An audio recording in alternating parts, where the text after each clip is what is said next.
Okay, well, I will just do a very brief introduction that gives somewhat of an idea of the breadth and depth of everything that Dr. Tokuhama Espinosa has done. So Tracy is a professor of education and neuropsychology, is an educational researcher affiliated with the Latin American Social Science Research Faculty in Quito, teaches a course at Harvard University Extension School called The Neuroscience of Learning, an introduction to mind, brain health, and education science.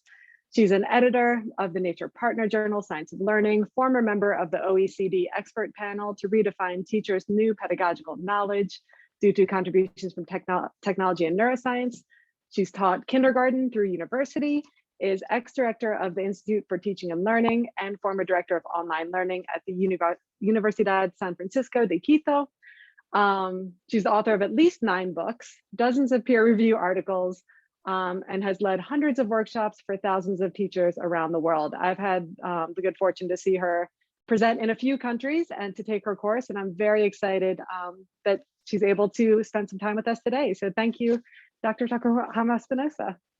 Call me Tracy. Kristen, we are colleagues now. I see you're doing some awesome work over there as well, so I'm so excited. And Fumiko, you're so kind to make a space and let me join you here to talk a little bit about this whole idea of transdisciplinary research and what it means for translational science and all of those different things, and how this international community is coming together to make this actually more effective. To start, I just want to ask all of you, I hope that you see the great benefit of actually taking notes. If I ask you to write this down, go ahead and write down the website, because there's a lot of resources there, free and open resources in Spanish and English that we try to share with teachers. And my email, either the one from her on the first page or this one, they all go to the same email. But I would love to stay in touch with anybody who really has deep interest in this field and really wants to help pull apart some of the more difficult questions that we're faced with. But if I were to ask you, Martina Villa, why do you think people should write or take notes anyways? Do you have any idea about that? Just think about your brain for a second. What do you think is good? So to me, it's really helpful to create like a gist of what's going on and what the speech is about. And I usually use a lot of visuals, so it can help me remember. Aha, that is a clue. That is a clue there, okay? We have some super fragile memories. And the whole idea is that all learning depends on these very fragile memory systems and very fragile attention systems. And so if I ask you to write and I ask you why, it's basically because these two real pillars that hold up any learning, memory and attention, are actually enhanced by that process. So hopefully you guys will take some interesting notes, because at the end of the day, within the next 50 minutes or so, I'm actually going to ask you to do something else. I'm going to ask you to reflect a little bit and tell me if you actually learned anything, because, you know, what's the point of having somebody here if you're not going to learn something new? And to let me know if there's things that you are now interested in that you'd like to follow up on. I'd really like some more research on X. We run our class using what we call bundles, which are mini libraries. We have about almost 100 different topics. So if we mention something, we've usually done a ton of research and have bundles on them that we share, hyperlinked articles. So if you hear something and you want to know more about it, please write to me. But more importantly, if you come to something like, hopefully to any class, you're basically trying to modify your own behavior and your reaction to the world and the way you do things. So maybe there's something you'll do differently after this class. And I'd like to just hear that afterwards if possible. Okay, so today we're going to just do 4 basic things. The first is that I want to just sort of contextualize my take on transdisciplinary research, because now it kind of becomes a buzzword, but it's really the foundation of good translational writing. So I just want to sort of put that into the right context. Then I want to give a pitch to the great importance of having international perspectives and how that helps us sort of grow our understanding of why you can't just transfer interventions from one country to another, that you actually have to look at the real culture and context of things to make things work. And so that's a really hard time in translational writing, is that sometimes we sort of jump to a conclusion that, well, it worked in this setting, it'll work in all settings. So I just sort of want to make sure that we've got an eye on that as well. And then I want to give you an example of how that is not working.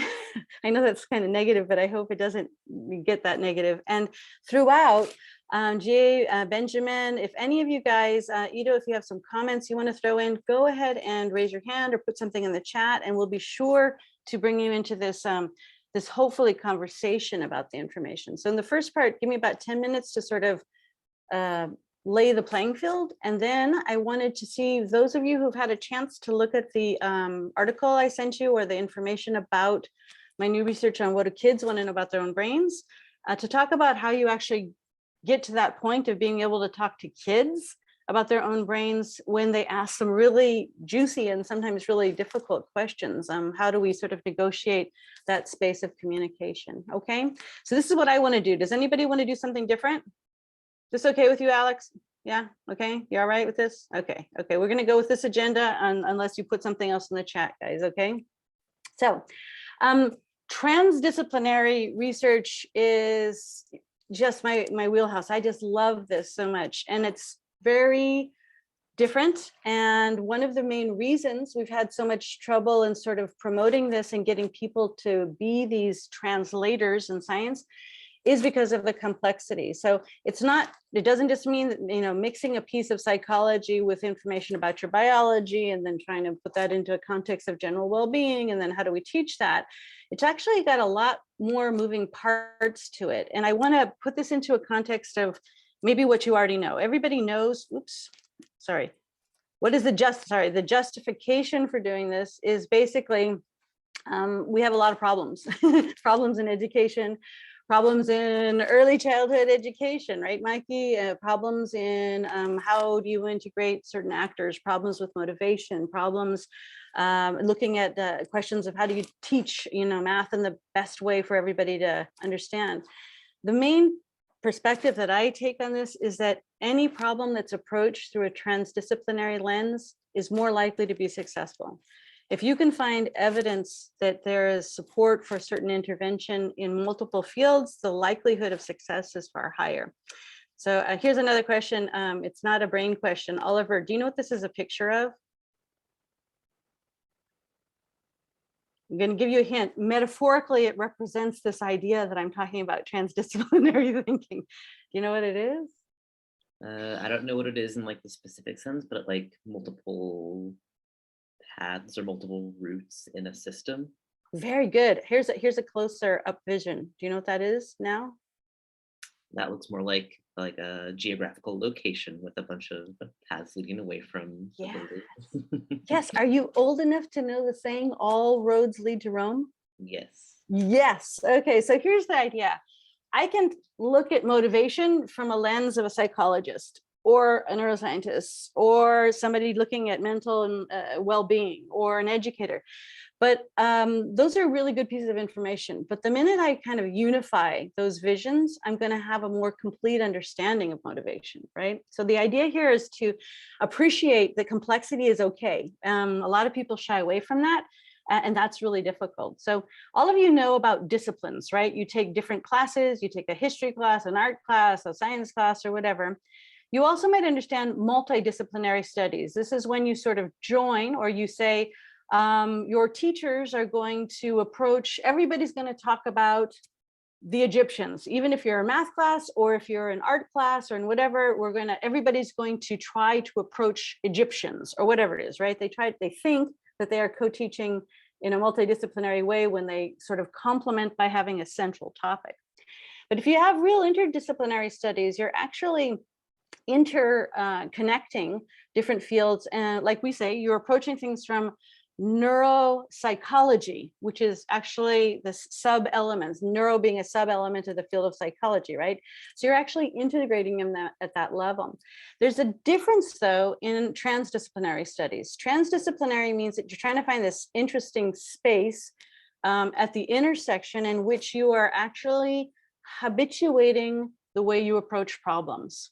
You're not just saying, I need to take a class on motivation in psychology and another one in education. What you're actually saying is I'm going to marry these visions in the way I research them, the way I take in new information. And that is super hard. and which makes transdisciplinary scientific writing really, really difficult. And so the idea here is that you get more intertwining between the fields, the more deeply transdisciplinary your writing ends up being. And so part of the idea here is there's a new taxonomy. Hopefully this is published relatively soon, but my thinking was, people say, well, where do you think you get the information from? Because we have a problem in mind-brain education, or mind-brain health and education science in what I'm teaching right now. And that is that, yes, we have a society. Yes, we have a journal. Yes, we have a conference, but we do not all share methodological approaches. And the main challenge has been in finding a common methodology. And so this chapter is basically looking at how we get information from 6 different types of things that are direct transfer, stuff from neuroscience that goes straight to education. Other things are like when we say the same thing, but we use different words. Like when you talk about growth mindsets in psychology, you're actually talking about plasticity. So basically using equivalencies, but we're using different language, right? Then there's other studies that have to do with untransferred things, like things that you find good evidence for, like, you know, mind watering can be pretty beneficial to creative insight, right? But we tell kids in school to stay on task, right? So those things have not been transferred because they basically go against a lot of the norms that we currently have. Then there's other things that have complex design, like you'll find in educational design a lot of support for well-flipped classes. But the problem is it's so complex, there's so many moving parts to it, that proving that it works has not convinced a lot of teachers to employ those things, right? Then there's far transfer studies and attitudinal changes, things that teachers just have to adopt. The main idea of all of this is just to say that to be a great translational writer, you really need to do that research. And that means looking at all of these different learning sciences, not just the piece that sort of gives you that, you know, headline that everybody wants to read, but rather that deeper understanding of those different perspective taking. Okay, so translational writing, you guys all know about this. It's dangerous. It's dangerous because nobody's peer reviewing you. Yeah, you got your editor over your head and all the rest of it, but it's not like writing a real article where you got, you know, your peers are telling you, no, that's not legit, or yes, that is legit, right? So these flashy headlines can sometimes lead to some neuromyths, and they can also, the overgeneralization of findings to sort of synthesize things down in summary, and even the words that are chosen can sometimes lead to myths, right? This means that you have to be super personally responsible for this. And one of the great examples was that today I was having a discussion with one of my teaching fellows about a response. Well, and that was kind of flippantly said, well, don't worry about it. Stress and anxiety are basically the same, just distinct proportions of neurotransmitters. And I was going to scream. I was just like, you cannot say it like that. And she goes, yeah, but she's just a new student. She's kind of scared of the information. I didn't want to blow her. And I said, that is so irresponsible. So irresponsible, because there's so many different things that we know about proportions of neurotransmitters, triggers, how the resolution to stress and the resolution to anxiety have different approaches. We know that there's distinct neural pathways in different directions. I mean, we have to be more complete. And I know that's not something that's easy to do in a short, concise article for the public. The public does, you know, have a love of simplistic response, and just tell me X and I'll do Y and the world will be good. Unfortunately, we don't have simple brains. Your brain is the most complex organism in the universe, and just sort of, you know, embrace it, love it. It's hard, but you have to find the way in the words to be able to get that across. So I hope you guys aren't afraid of that kind of stuff, right? So this means translational writing means you have to be responsible, but it also means it's a totally different genre of writing that you might have been used to before, okay? This means 2 things change drastically. Your audience is different. Are you meant to be writing academically? You're not citing things, so you don't have that, you know, background support. Oh, here's a citation that says whatever I said was true, right? Are you writing in an age appropriate voice, you know, or are we using this general rule, you know, the average person in the United States can read at an 8th grade level, therefore our language should surround that. I mean, is that what you guys are doing? I always believe that nobody rises to low expectations. So I think we should add a bit more sophistication to our information and sort of bring the audience upward towards us. And then also the objectives actually change. Are you out to do something like translate information to make usable knowledge? What do we know from neuroscience that can nurture our understanding of teaching? Or are you out to just really, poke the bear? I want to say something super controversial and yeah, right and left brain things are still true or whatever. I mean, are you out there to, get attention for something, or are you out to sell something? Depending on your reason for trying to become a good translational writer, you're going to have to, take that responsibility to very different levels, and it means your format is different. I guess the only single thing I would say here is that I don't know if you guys know, you guys are good natural translators. Many of you are bilingual or multilingual. You know that there's a huge difference between translation and interpretation. In the United Nations, you have interpreters. You don't have translators because you can get a word for word translation of things, but that doesn't always catch the nuanced understanding of what's being said. So as good writers, you need to be able to interpret and to translate. You cannot do one without the other, okay?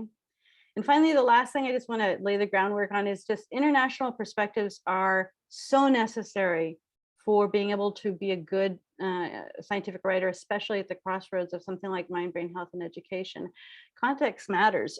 There's below this, you guys, I hope you have access to the slides. I'm not sure, Nathan, if you can just give them the link I sent you, but or drop them in the chat. But these are links to the infographics, but this is sort of one way to ensure you have quality information. And one of the key elements is that if you're looking at a study, was the study done on the right population?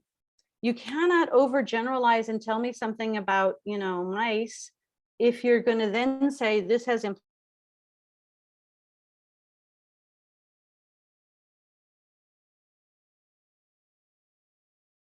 okay, so making sure that you've got the right kind of information, right? The other reason we need international perspectives is because I firmly believe the more others you have in your life, the better you know yourself.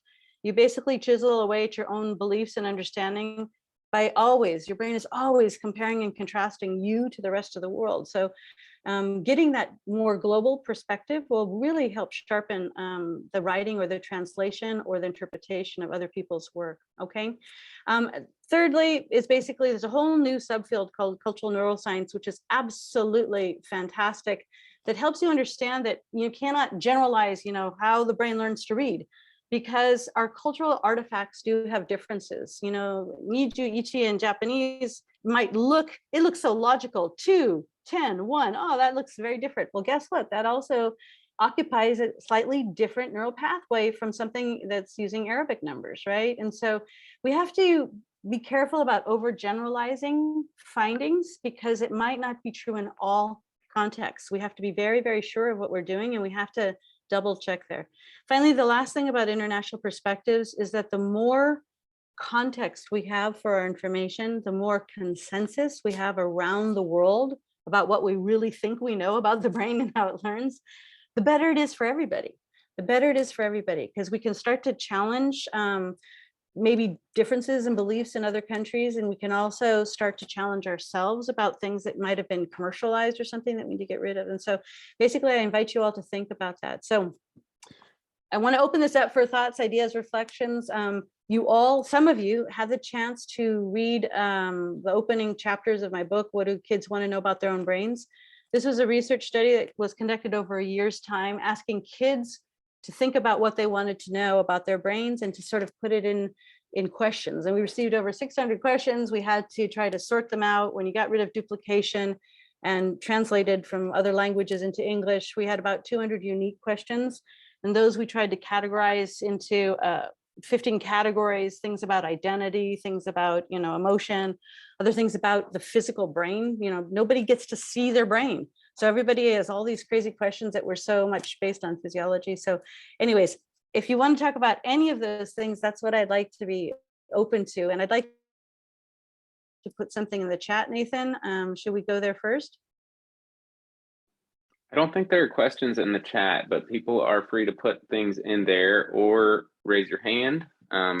or you're virtually. going to suffer my wrath of what I normally do is I cold call, and I usually say, Kayla, I usually call on anybody who doesn't have their camera on. So basically, Kayla, do you have a question about what was just said or comments about these ideas that we're sharing right here?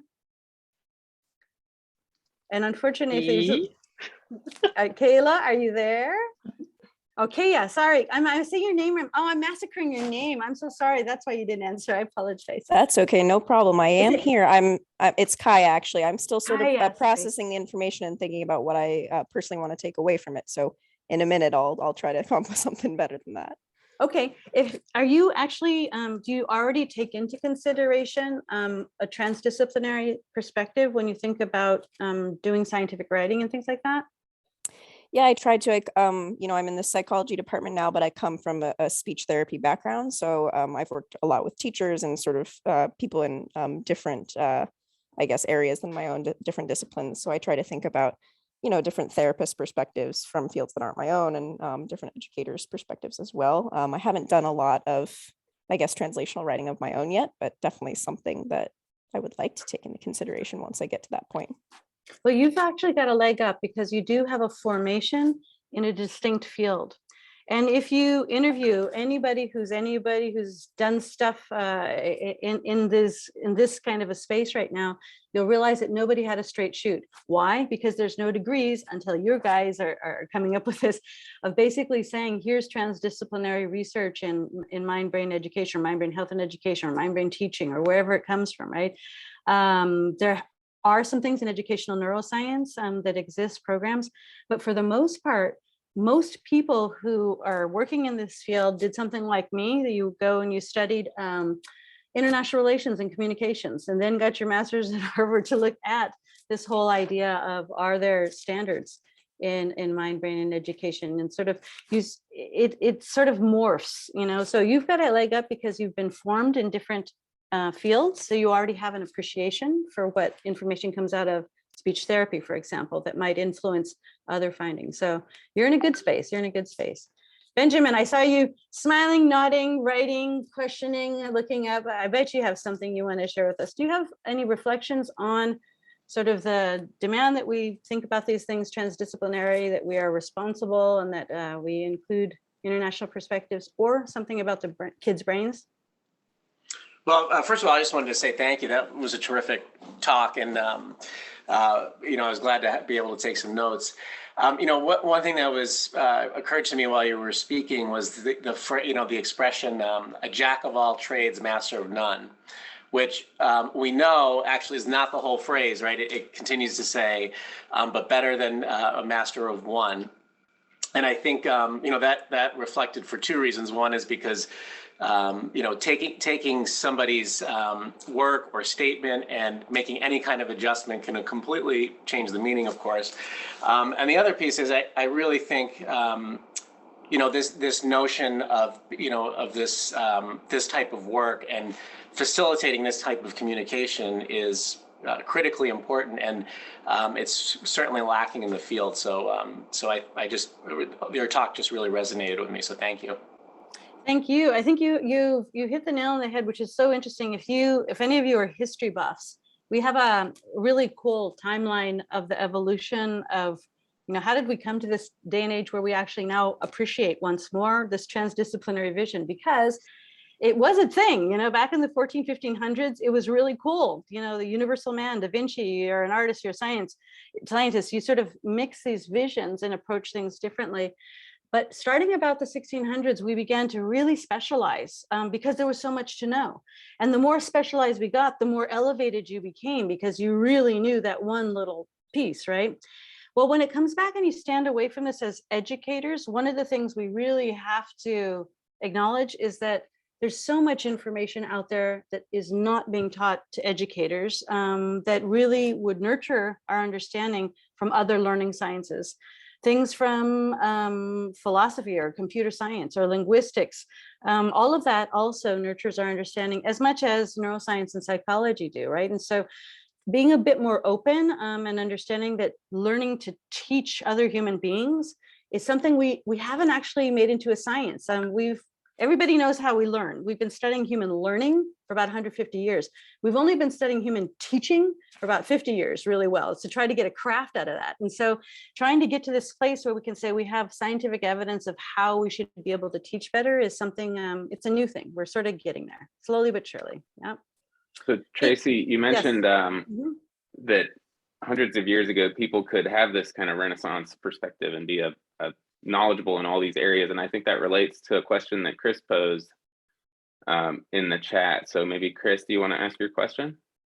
Can you ask your question? And if you don't mind, I'm going to look for the timeline so I can give you a hyperlink. Is that okay? Well, I can, Kristen's ideas are smooth on my ears, so I can do this at once. Even though multitasking is a myth, I can actually find the document. Go ahead, Kristen. Yeah, well, I was just, the conversation made me think of a conversation we were having in my morning class, which was recommendations for creating a quality lit review and the recommendation to incorporate research from other fields. And there was a lot of questions about the practicalities. How does one do that? And from my perspective, I think it can be really hard to know what you don't know. So how do I know that I'm missing key knowledge from psychology? How do I know that there's a massive cultural context that I'm not seeing? And also the danger there if you're stepping outside of your wheelhouse, so to speak.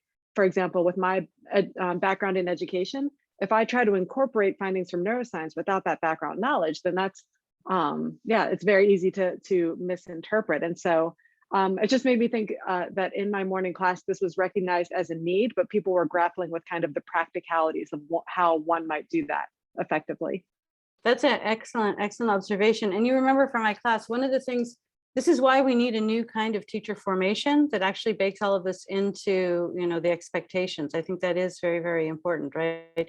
And so one of the things that we are actually doing in our setup in class is that next week, I have the librarian actually visiting to talk about transdisciplinary research. Why? Because in general, it's not easy to do, and very few journals are transdisciplinary in nature. And so basically, how do you talk about finding those niche publications that would actually permit you to do that? And so back in the day, basically, the thought would be that you would go to maybe IMBIS, to the International Mind Brain Education Society, in their journal, and that was very helpful. It's very aimed towards teachers, so it doesn't have that exact balance as before. And so there's other journals that are possible, but the idea is to learn how to do transdisciplinary research is part of this whole process, which is why it's so hard and why so few people do it.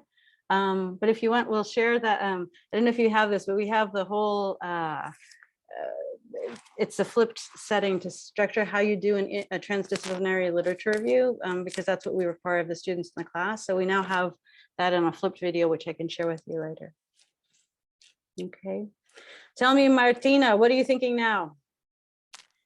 I was just trying to click on the link you sent, and it's not really working. Oh, I'll try to, let me expand it. Maybe it's because I've got my page all scrunched up because I didn't I think wanna... it goes to everyone's own My Drive and agenda. So okay, let me share this.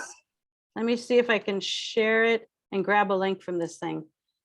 I'll do it in that way. Okay, yeah, let me see. Anyone with this link, copy link. I'll do that. Okay, great.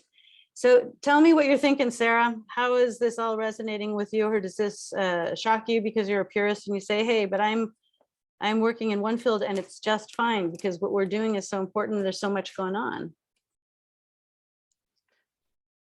Me? Yes. Okay. Sorry.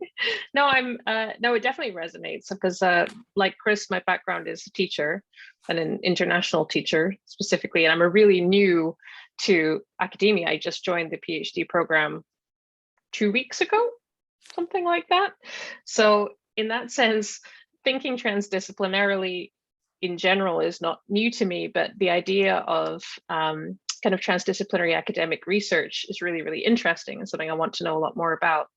But I was just reflecting that the idea of writing up for an audience of teachers is really challenging at times because they are a kind of an audience who tend to want their information highly digestible. They kind of want the answers as opposed to kind of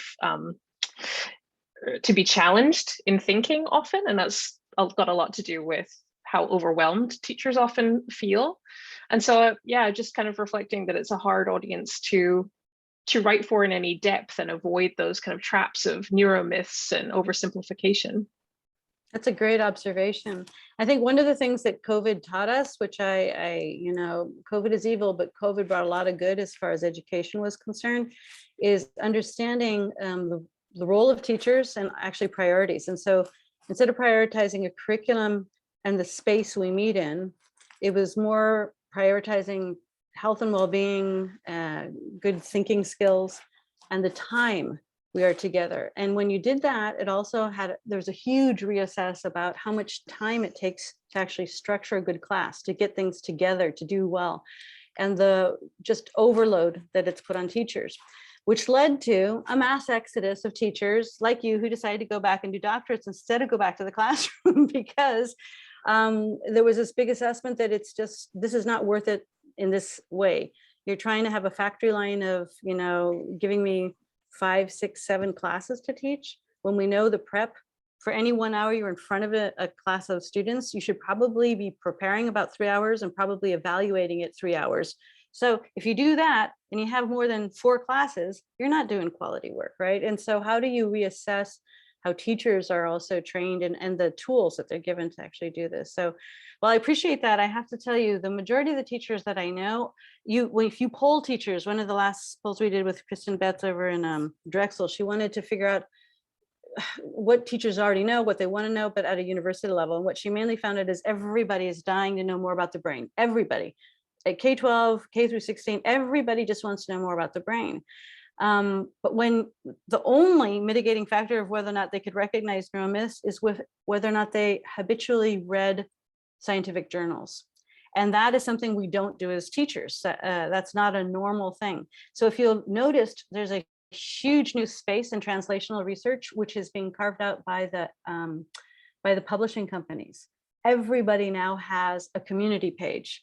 So the Nature Partner Journal Science of Learning has a Nature Partner Journal community, which is basically digested versions of the heavy scientific articles. So they hyperlink to the scientific articles, but they basically are trying to say, okay, so what does this even mean for you as a teacher? How does this become usable knowledge? Sage has done this, Wiley has done this, Frontier, everybody is now getting on that bandwagon of having that additional space, not dumbing down the research, but now elevating it to the scientific level where you can actually have, those sources are now cited as embedded hyperlinks instead of these parenthetical citations, which sort of slow down the reader.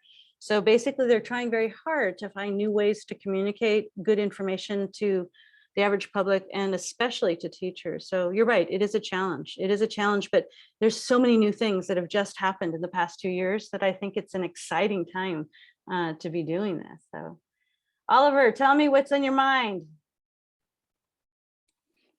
Yes, so I guess what's on my mind is probably a very silly in comparison to other people's, but this idea of, you talked a bit about interdisciplinary versus transdisciplinary, and prior to this, I'd only heard of interdisciplinary and sort of had like a vague understanding of what I thought that meant, of like sort of integrating, different viewpoints from different disciplines. I myself have much more experience on the back end of things, so I'm not a very front-facing person, or at least I wouldn't consider myself to be. But then, so you brought up the transdisciplinary stuff, which I think the distinction was not so much sharing the methods or the theories from different, points of view, but integrating them and creating a sort of new lens, and it seemed just very abstract to me. Sorry, that's my cat. It's not only to you. It's a hard idea to wrap your head around. And to be honest, if it wasn't for Ido, and Ido, I don't know if you want to chime in here, the field would still be left without its own methodology. Before, what we were doing, as I mentioned, is we were pulling studies from all of these different fields and cross sections of information to say, we think this is the best thing possible. And now all of a sudden, Ido's got a new way to approach things in the classroom with wearable technology that is very different. And all of a sudden the field can say, hey, not only do we have a society, a journal, a conference, we can even lay claim to a methodology, right? Which is a very different, it changes all the rules. He has just changed all the rules. Basically, it's a huge milestone. If people are going to look back on the history of how all of things have evolved, and people have been looking at this for about 20 years, and you haven't had applied studies going on until just now. And so, help me out here and explain what you do, which is so cool. Well, you are way too kind, Tracy. Thank you. And I just want to say that it's not just me. So it's collaborative work with many fantastic colleagues, and there are other research groups now in other parts of the world that do this kind of work. But and the other thing to say is that there are many challenges, right? So Tracy is referring to some EEG work that my colleagues and I do in classrooms, mostly high school classrooms, and it's really hard.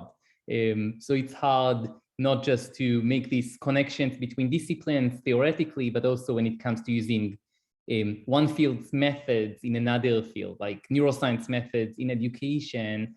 Things get tricky, and it's hard to collect high quality data in classrooms and interpret this data. It's not a controlled study where we have clear time locking events, and it's very clear how to analyze the data. So there is still a lot of work that needs to be done to truly make this connection, but we're getting there, I hope. Well, it's absolutely, it really is a milestone, because everybody has always, in the field of neuroscience and or educational neuroscience, there's been a huge dependency. About almost 80% of the studies that you've put into practice in education have come from fMRIs. And that is a huge machine. You can't just like tote that around and take studies of kids, right? All of a sudden, when you switch to something like near-infrared spectroscopy or EEGs or things, or wearable things, you've actually said, we can actually bring the technology to you. We don't have to pull kids out of their natural setting. So that saves one angle to it. But the other huge thing that this research does, that I hope people begin to write about more, is the fact that there's a deeper appreciation for all of these crazy variables that can mess up your clean studies. This is why it's so hard to say, teach in this way and all students will learn. It's not going to be true. The history of the learner, all of the different variables that baggage that kid is coming to you with, right? And so it's now helping us tease out all of those really complex variables that everybody just said, it's impossible to get from the lab to the classroom. Well, now you're doing something totally different, which has elevated the conversation. It's changed the conversation now to something far, far more practical and also realistic, and things that teachers really can get their head around. They know their kids, this kid was great yesterday. What's wrong with him today? Well, the parents just announced they're divorcing, and the kid doesn't know who to live with, and he didn't sleep well, and he hasn't eaten breakfast. So the teachers know all the variables, but the science side of it hadn't usually taken all those things into consideration, which now we're getting a better look at. So I hope, Oliver, I hope you get jazzed about this, because this is such a cutting edge moment. Things are changing, like seriously, this moment right now. And the field of translational writing or scientific writing is just going to take off. It's booming like crazy. Everybody needs people who can talk to each other. Fumiko, go ahead. Tracy, can I just say one thing? I wanted to say, just because I know Oliver quite well, but so he's a very dense, kind of intense data science type of person using machine learning and all these kind of things. But I have to say, his writing is also dense and very technical also, which is fantastic. But then he recently wrote for the educator audience and practitioner, sort of intentionally because of his dense writing also, of a more educator-oriented article of the same topic. So basically he had a chance to write it in both languages, sort of bilingual. He's officially bilingual now, and it's almost accepted. So I just wanted to congratulate him, but also I think it's a great practice to try to take the same topic that you would communicate with your colleagues in a grant or in a presentation, and then try to reframe it and do it to the audience. And I've done that once with a back-to-back sort of paired approach, and it was quite interesting to kind of switch your mindset and then explain the exact same study, but with a different audience in mind and how much it changes the context. So that was a fun exercise. I think that's a fantastic exercise. And it actually just puts in your face the whole problem with translational writing, which is all of us, I'm sure you wouldn't have gotten into the great university you're in if you had not, been good writers in general, right? But there's more than 200 genres of writing. You can write an obituary or a shopping list or, an essay, an argumentative essay, or you can write for the public. And this is what I meant by this whole idea of knowing your audience. You guys are great writers. The point is you have to learn, it is like a whole nother language, as Fumiko was pointing out. It is trying to get into different types of words, maybe shorter sentences, maybe ways of integrating sources as stories, as opposed to citing, oh, you want to hear this cool story about Paul Bakirita and his father and, how he discovered these things about plasticity. If you tell the story, there's a lot more receptiveness for a wider audience sometimes. So it's a totally different genre of writing. It's like if you were a great classical pianist and now you have to play jazz. It's asking you to do that kind of a pivot, and it's harder, but you're all smart people. You're going to be able to do it. Go ahead, Nathan. Thank you. So I want to make a pitch for something, actually. There are a couple of us on committees, outreach and science communication committees, who are working on putting together a SLAC digest. So one thing we've discussed doing for this is writing up these published scientific articles in a format targeted towards the people who might care about that science. So Oliver, the paper or whatever publication you've just written, I hope you reach out to me and send me a copy of that, and we might be able to work it into this digest. And also, if other people want experience doing this, like reading these dense scientific articles and then writing a short summary of them for the audience that might care about that science, please email me or Hannah Mechtenberg. We're kind of trying to get this together. We're going to have a meeting soon. And I look forward to doing this too. I haven't yet done it. And it does sound like a difficult thing, but I care about a lot of this science that's been published by people who are related to the SLAC fellowship or our psych department or education department so yeah, it's an opportunity, and I hope people will email me or Hannah and volunteer and help us out with that. And you can even make this it can turn into a job, Nathan. Gabriela, the person who is actually in charge, the editor in charge of the Nature Partner Journal Science of Learning community, is always looking for people to help do that translational step. She's desperate for those people. And usually she goes to the original authors and says, can you convert this into something else? But if she can't find them, she ends up having to hire other people to look into that and help do that. And so basically there is a job in this. I mean, there's a real, and it's fascinating. It's fascinating work because you have to understand the science, but you have to also have those communication skills, which is a totally different set of things. And Vikas, you had a comment in the chat. Was it about context and ecological validity? Sorry, I only saw a little piece of it. Can you expand on that? So my question is like, when we do the experimentation, so if it's like more movable, like Afnis being more movable, so it becomes more equivalent to the naturalistic environment. So does this transdisciplinary word relates to that kind of a setup as well? Because we are just moving out of from the lab system to outside in the more naturalistic environment. So just asking because I need to just clarify my, like in terms of distinguishment in between the interdisciplinary and the transdisciplinary words.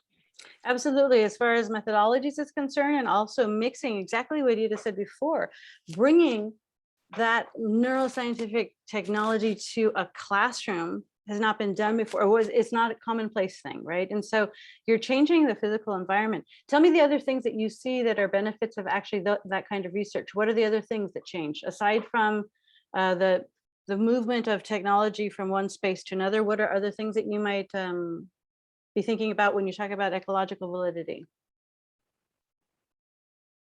So my idea basically is just about moving that okay, so when we are doing with this Afnis kind of an study, and if we have that movable stuff, so it's just not basically relatable to the education. So if it's need to be like it because there are multiple variables working in, just not the restricted system in a lab, so they can move around freely and work within a garden or something like that. So that's my idea about questioning about in terms of naturalistic environment, not just the education perspective. Excellent. And that's, if you are interested in looking more into that, I invite you to look at also at the University of Queensland. I think it's called the Brain something Institute.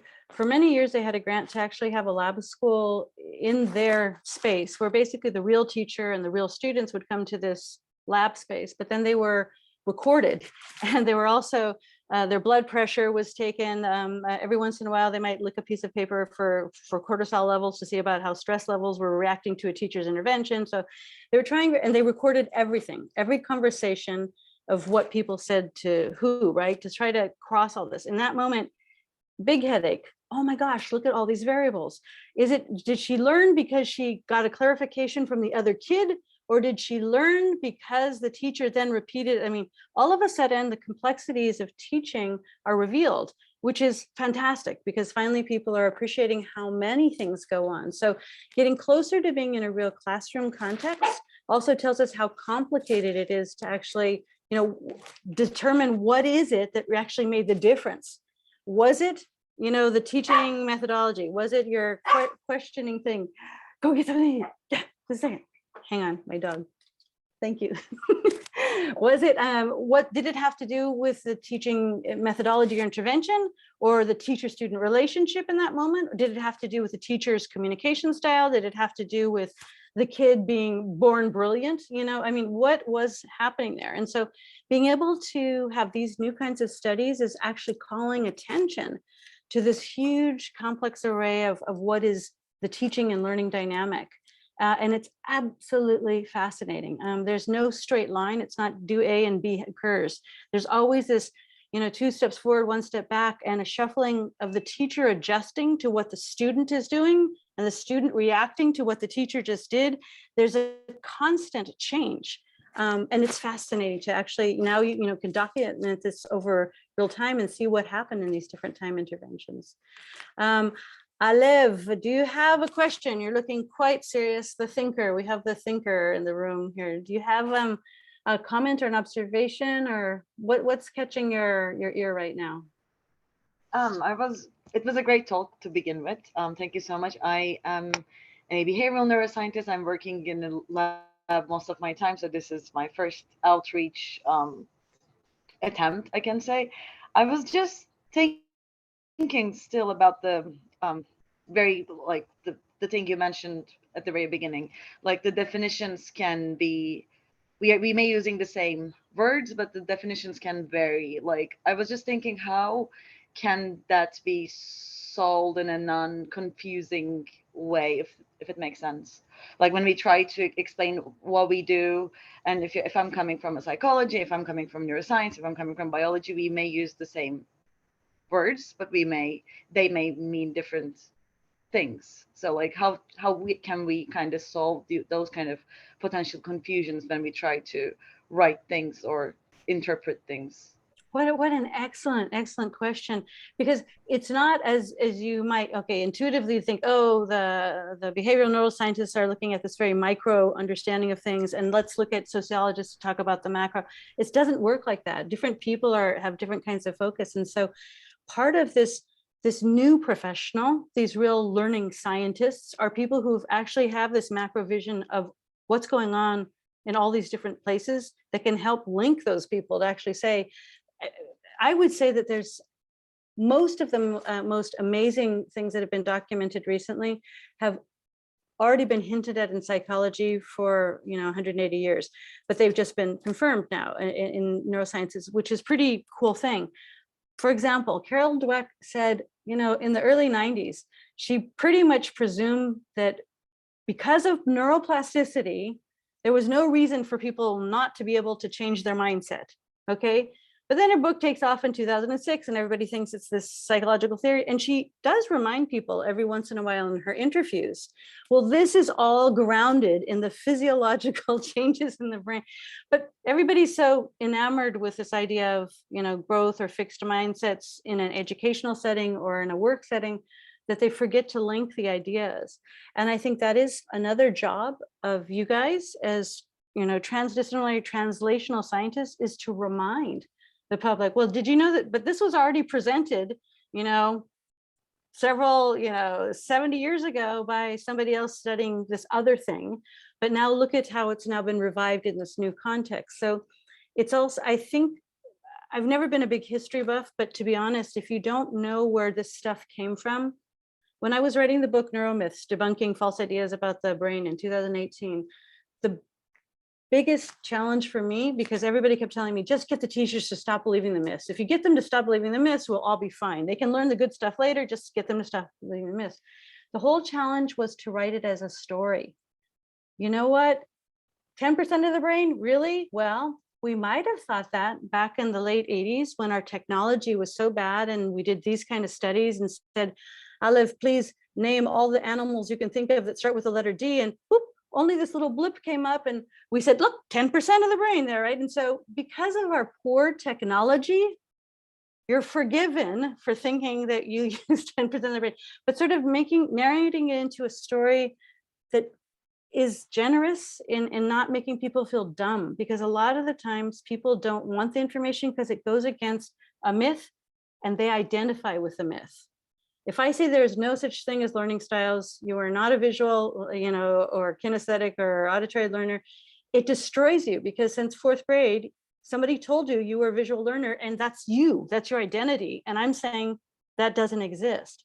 And so it's really hard for people to sort of, you have to say, you know what, your brain just wants to have all the information from all the senses possible. You've trained yourself to be more visual because when they told you were a visual learner, you spent your whole time looking for visual stimuli, but that's not naturally what your brain would, tend to do. And so sort of easing people into it through a story, I think is always a beneficial way, because otherwise you become totally defensive, because every single neuromyth is tied to an identity issue.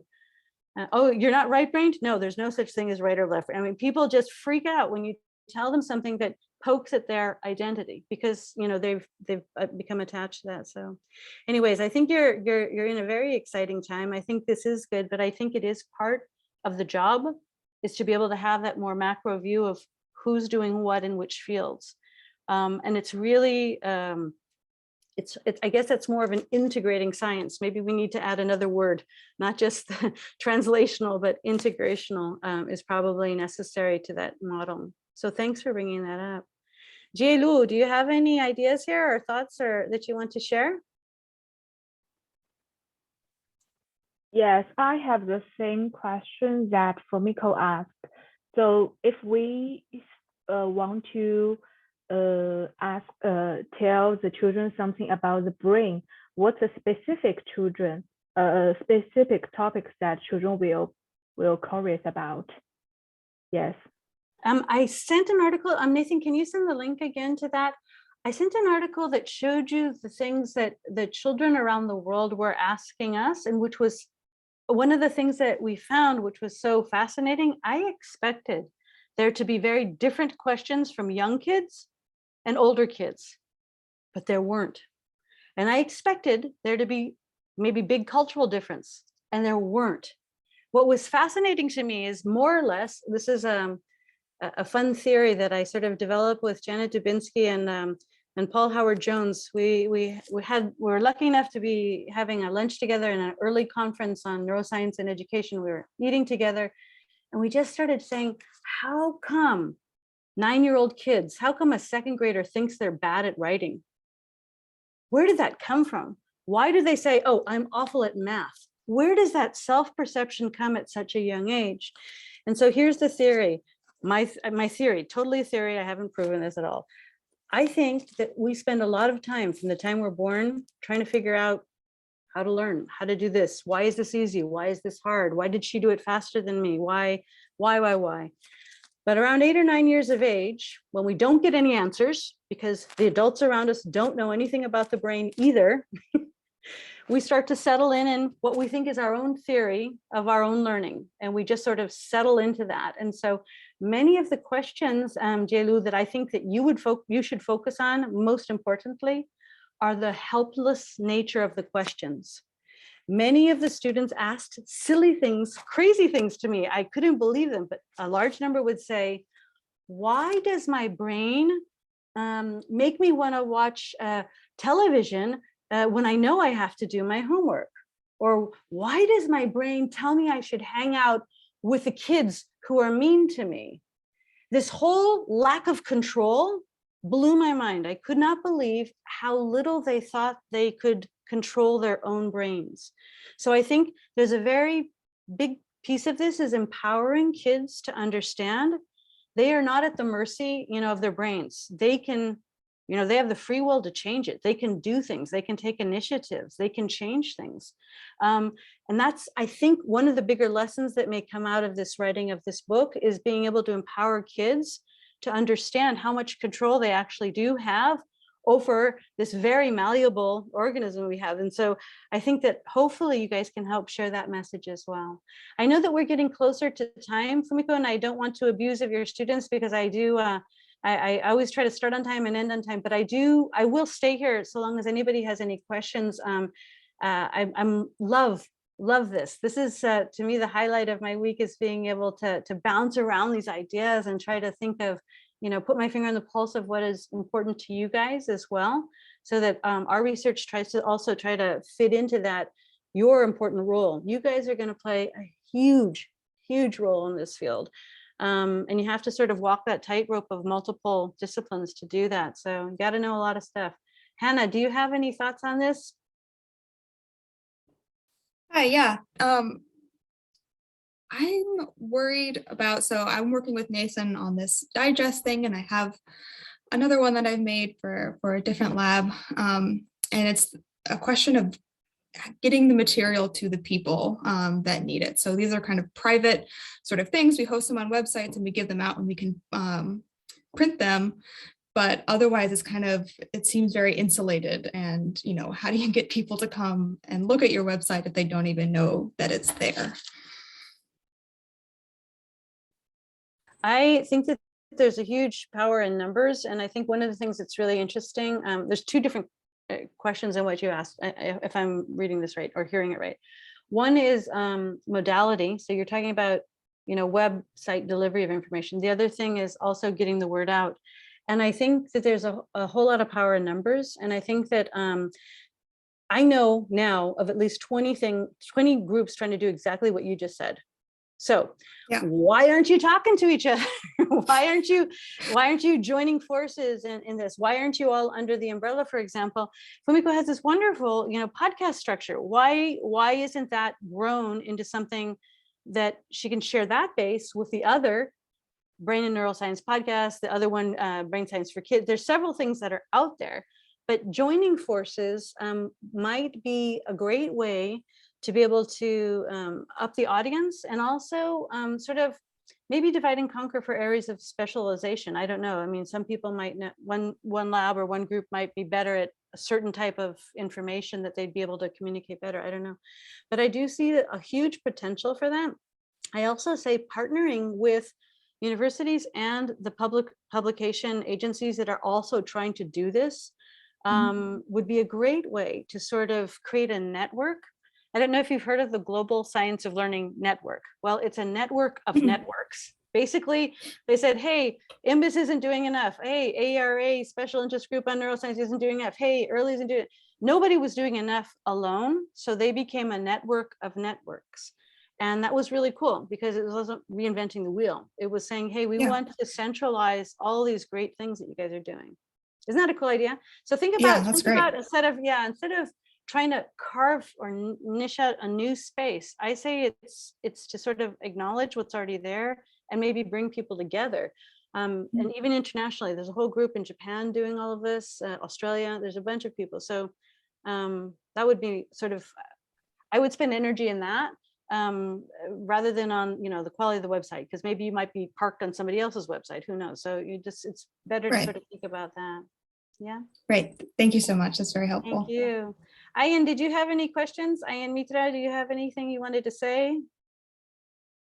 First, I wanted to apologize for being late because I was in a training, but I always love your talks, Tracy. We have met before at ARA. And I think one of the things that I always find interesting is for translational science, the idea that disciplines need to talk. The moment we talk about transdisciplinary, a lot of people have this misconception that you have to quote unquote dumb it down, but I kind of disagree with that. You don't really have to dumb anything down, because I think when I was teaching courses in literacy for research methods in reading, I had a lot of my students who were teachers, who've been teaching for a while, who've been teaching reading for a while, come up with such fantastic insights into what they were already doing in classroom, what they were finding, and how they wanted brain scientists to talk to them about it. Sometimes it's almost like I have really been doing this all my life. I just didn't know the rationale for that was this part of the brain was being, activated or whatever.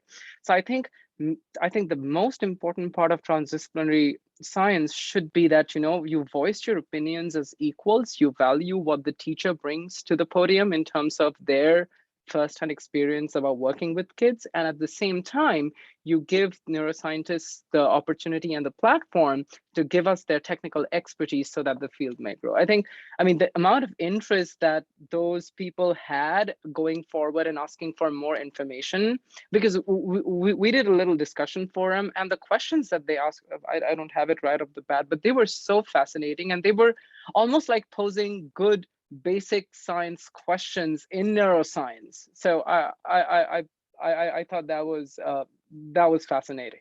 That is fascinating. And there's a group, it's called United Edu.org, unitededu.org, which is something that we founded in 2018, trying to connect researchers with classroom teachers and have those real important research questions be born of a classroom, and then develop the whole study together. And so it's beginning to take off. We talked to early into ARA, they're talking about getting it a new home so that it can have more research involved. But you're absolutely right. I do believe that teachers, I think we're not giving ourselves enough credit. We're totally overworked. And so many people don't have enough time to say, I'm going to sit down and read those scientific articles, but the interest and the intelligence is there. So it's not a matter of dumbing down vocabulary necessarily. It is a matter, though, of actually finding maybe the right venue or the ways to get that information out, which I think, I mean, nobody can speak to this better than Fumiko. I think coming up, believe it or not, the most accessible thing to teachers these days is a podcast. Because they can listen to it while they're in the car. They don't have to be looking at something. It doesn't have to be real time. It makes it more accessible. So finding the right medium is also a key point there. So, well, good. Does anybody have anything else that they'd like to say? Because I know we're up on time, and I'm good with being here. I just don't want to eat into your day.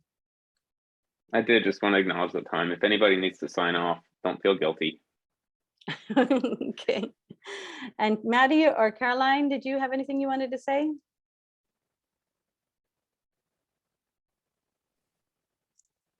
Hi, I thought this was a great talk. I just had like one feedback, I guess, about the talk in terms of Zoom. I know that you wanted to put videos on your screen.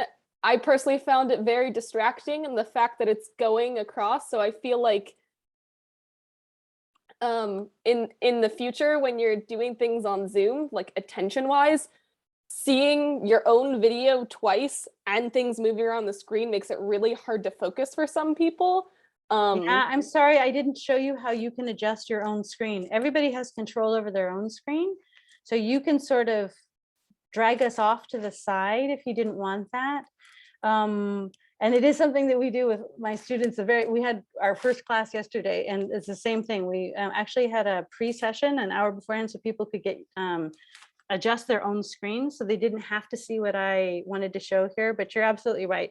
It can be a total distraction, and especially if there was a wild chat going on at the same time, that can be a lot of moving parts for people. So sorry about that if we made you dizzy, but hopefully if you go back and rewatch this video, you'll actually say, hey, this was actually really cool, because you can actually see all the people, and you can actually also see the slides at the same time. So I apologize for not, I don't know if you were here right when we first began, but I did mention that. So apologies for the distraction. Is there a question you had about the content? I kind of had the same questions as everyone else. So okay. Yeah, thank you. All right, thanks. And Caroline, did you have anything you wanted to say? Okay, thank you for calling me out. I was just going to make a comment in the chat, but then since you called me out, I was like, okay, I can talk to you all. First, congratulations. That was an amazing talk. I'm Fumiko's postdoc and my background is in psychology. But I just thought I'm always thinking about like better ways of teaching and engaging the audience. And I thought like the way you did it was very interesting and novel for me, you know, calling out people and actually engaging conversation with them. And although, you know, I'm a little shy, I was like, oh, she cannot call my name off. It was like in a nice way. And I think you engaged everyone in a very, you know, nice. And thank you. Although I was scared of it. And you did call me off at the end, but yeah, I thought it was amazing. But you're not and very panicked, right? engaging. You're not panicked. You are in a good state of alert with focused attention, so we're all Yeah. good. Now, if you were Yeah. actually trembling, then we would have to talk. But if you're okay and in a good state of stress, then we're fine. Yes, and I made notes, and you know, I was like, okay, she's gonna ask us about the 3 new things. She's interesting, and I was like, okay, I need to make notes and everything. And I think that was very nice because, you know, since you call people out, you actually make them pay more attention. So just a side note about That's something about cold calling in a Zoom classroom, which, you know, you always do. If you're in physically, you walk around and you just sort of like, you can call anybody, no problem. In Zoom, they don't expect it, but unfortunately, I think it's the way it has to be to keep attention going. But if you do, you did remind me, Caroline, if you do write up a 3, 2, 1, if you want to tell me the 2 things you want to know more about, if there's any way I can get you good information, I will, because we, as I say that in the course that we have at Harvard, we don't have a required text, we have bundles. So we say on the week that we cover memory or the week we have attention or whatever, you have bundles and there's 100 or more options, but they're at very different starting points. Sometimes there's really short videos for people. We have non-credit students, undergraduate and graduate students. So I have people who've never taken an online class, they're 77 years old, and they don't know anything about the brain in my class. And I also have people who are about to graduate from grad school at Harvard in neurobiology. And so we have a variety of resources in the bundle and people choose their homework. So that's another cool thing to think about. It's where is their starting point? Where are they comfortable starting to get the basic knowledge to be able to come to class to participate? So if you have any interest, all of this is in my book called Bringing the Neuroscience of Learning to Online Teaching. It just came out a couple months ago. So yeah, there's a lot of tips and ideas in there about how these things work. But so thank you guys for letting me share your space. And Vikas, did you want to say one more thing before we go? Sorry, Yeah. I need to go. Thank you so much. Bye. Okay, so just what you have said now. So my point is like if you doesn't force someone to be in a little discomfort zone, their learning would be like kind of restricted. This is also kind of true. I think that having a little bit of tension so that people stay alert. Maybe Kristen, you can speak to this because you spent a whole semester in my class, and you know that cold calling is a huge part of it. We also have a space where we tell students, is there anything, and we ask for feedback, anonymous feedback every week. Is there anything that we can do to make your learning better? And sometimes somebody would say, you have no idea that I have incredible social anxiety. And every time I'm about to be called on, I freak out. And I said, great, let's work out a system. Just before I call on you, I'm going to say, you know, this is such an interesting idea, because, and then I will give you about 3-minute lead time. Okay. And you let me know and tell in the chat, tell any of the TAs if you want to back out, but if not, you've been given preparation time and then talk. It worked beautifully. So I know that some people might have initial discomfort, but for our track record for the past 10 offerings of this class, it seems to be a good way to do it. I don't know, Kristen, you're already outspoken, so I don't know if you want to say something about, you know, comfort zones and cold calling. Yeah, well, I would also say that it is a strategy that works best when you've created a climate, intentionally created a climate where everybody feels safe. And so I think if you prioritize that and you get to know the students and you know where the potential discomfort may be, but I think with learning in general, right, you want that optimal level of stress. So if you don't care at all, if you're not stressed at all, that might not be the most, that optimal level of engagement, I think. Does that make sense? Mm-hmm. Yep. Is Yeah, that okay? Because because with the learning curve, it makes sense when even if you will start with 0 and 1 start with 10s, ultimately our aim is to get them all at the same level after a certain point of time. So even if they will choose initially, so that's going to be kind of an hierarchical with the pace. So initially they can choose something of their comfort with less of stress, but that stress should be just an idea. Should be kind of marginalized in terms of an increment as they progress, and that should be also different for different subsets, maybe subsets or an individual should be the good term. But then it becomes more difficult for the tutor or having a specific, so it's just kind of a personalized medicine kind of a stuff. So you are giving the personalized design. It's actually more like it's good instructional design. So if you have the design, it's universal design for learning. Basically, you have the safety net that I have enough resources that would engage people who are going to be less knowledgeable and people who are high flyers. I have my range of offers. I have things that are podcasts, things that are videos, things that are written papers, things that are, different modalities, gamification apps. There's things that are there that they have a variety of ways to come to know the topic, and they choose. So you're right. There's a whole lot of curating that goes on throughout the year. Every time I find a good paper or a good resource, we add it to our bundles. But what's so cool is that we found a way to edit the bundles that students can keep the bundles forever. Kristen has access to a same bundle link, but the content has changed every year because we update things every year. So people have access to, high quality information, which is what we care about most. But you're right. There's a lot of curation initially, but now every year, all we do is tweak the bundles just before we start class to make sure we have the most up-to-date information. So thank you. Yeah, you're welcome. If you write to me, I will send you the link to the bundle so you can see all of those cool topics there. Okay.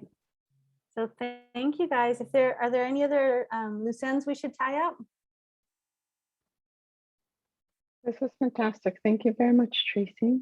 Thank you so much, Fumiko. Thank you for having me. I really appreciate you giving up your space, because I know how hard it is when you have so much you need to do in a class to give it to a speaker. So I really appreciate the